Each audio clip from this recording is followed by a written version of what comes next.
আসসালামু আলাইকুম। আউযু বিল্লাহি মিনাশ শাইতানির রাজিম। বিসমিল্লাহির রহমানির রহিম। আম আসলে মানে আমরা অনেক সময় একজন আরেকজনের শত্রু হয়ে যাই। দেখা গেছে যে বিনা কারণে আপনি ভাবতেছেন যে কী কারণে সে মানে আমি তার শত্রু হয়ে গেলাম, তার অপছন্দের পাত্রী হয়ে গেলাম। কেন সে আমাকে সহ্য করতে পারতেছে না? কেন আম আমি তার কাছে এতটা ঘৃণিত, এতটা নিন্দিত একজন মানুষ? এটার পেছনের মূল কারণ হচ্ছে যে আপনার জনপ্রিয়তা। একজন মানুষ যখন জনপ্রিয় হয়ে যায়, মানুষের কাছে আলোচিত হয়ে যায়, বিভিন্ন কারণে মানুষের কাছে সে তার ভালো ভালো কাজের জন্য সমালোচিত হয়ে যায়, তখন সেক্ষেত্রে আপনার শত্রু হয়ে যাওয়াটাই স্বাভাবিক। আপনার আশেপাশে যারা থাকে, আপনার খুব কাছের মানুষ যারা থাকে, আপনার আত্মীয় স্বজন থেকে শুরু করে আপনার কাজের ক্ষেত্রে যারা সহকর্মী থাকে, তারাও অনেক সময় দেখা গেছে যে বিনা কারণেই আপনাকে অনেক বিষয়ে বোলিং করছে, আপনাকে নানানভাবে কুরুচিপূর্ণ কথা বলে আপনাকে কটাক্ষ করছে, আপনার কাজের বিষয়ে ভুল ধরছে। শুধুই মনে হচ্ছে যে আপনি তো তার শত্রু না, আপনি যেমন কাজ করতে গিয়েছেন, সে যেমন কাজ করতে গিয়েছে আপনি কাজ করছেন। কিন্তু সেক্ষেত্রে কেন জানেন? এটা হচ্ছে যে আপনাকে কোনো বিশেষ কারণে আপনাকে মানুষ পছন্দ করে। আপনি কোনো কারণে তাদের কাছে খুবই পছন্দের একজন মানুষ।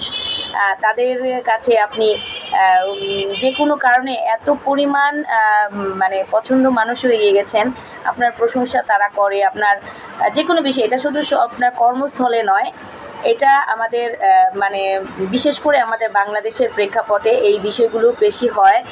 আর এটা আমার মনে হয় এটা আসলে বাংলাদেশের চিত্রটা আমরা বেশি দেখতে পাই।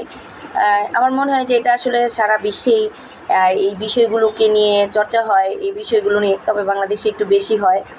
আর এমনিতেই আপনি যখন বেশি জনপ্রিয় হয়ে যাবেন, যখন আপনার খুব প্রশংসা হয়ে যাবে, আপনি তখন আপনার শত্রু হতে খুব বেশি সময় লাগবে না। দেখবেন যে আপনার বন্ধুর সংখ্যা কমে যাবে, আপনার শুভাকাঙ্ক্ষীর সংখ্যা কমে যাবে, আপনার আপনজনের সংখ্যা কমে যাবে। আর আপনি যা বলবেন তাতেই তাদের মধ্যে একটা সমস্যার সৃষ্টি হবে। আপনি ভালোর জন্যে বলছেন, কিন্তু সেটাকে তারা ভালোভাবে নিতে পারছে না। আপনাকে তো তারা সহ্য করতে পারছে না যে আপনি কিছু নেই, আপনার কোনো কিছু নেই।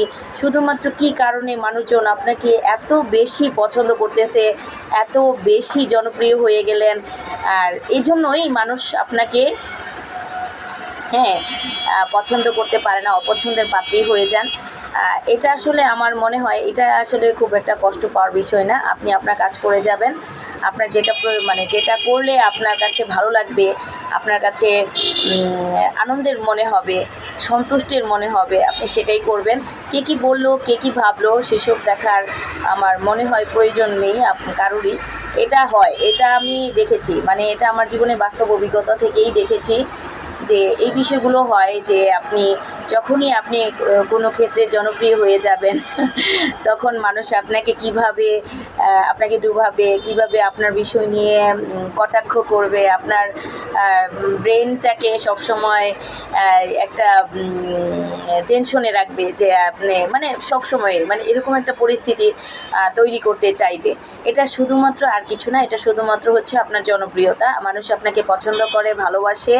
আপনার কাজের মধ্যে কোনো ত্রুটি খুঁজে পায় না। আপনার কাজের জন্য মানুষ কাজ না, যে কোনো বিষয়ই হতেই পারে, সেটার জন্য আপনার সুন্দর একটা হাসি হতে পারে, আপনার সুন্দর কথা হতে পারে। সব কিছু মিলিয়ে আশেপাশের মানুষজন যখন সেটা পারছে না, তখনই আপনার কাছে তারা খুবই মানে একটা শত্রুতার সম্পর্ক তৈরি হয়ে যায়। আপনাকে খুবই অপছন্দের একজন পাত্রী মনে করে, আপনাকে তারা সহ্য করতে পারে না। এজন্য নিজের কাজ নিজে করবেন, নিজের যেটা ভালো লাগে অবশ্যই সেটা করার চেষ্টা করবেন। সবাইকে অসংখ্য ধন্যবাদ, ভালো থাকবেন। আর আমার চ্যানেলটির পাশে থাকবেন। আমার চ্যানেলটাকে আপনারা অবশ্যই লাইক কমেন্টস করবেন। এই ছোট চ্যানেলটাকে যেন একদিন অনেক বড় পরিসরে আমি কিছু করতে পারি, সেটার জন্য আপনারা আমার জন্য দোয়া করবেন। ভালো থাকবেন। আল্লাহ হাফেজ।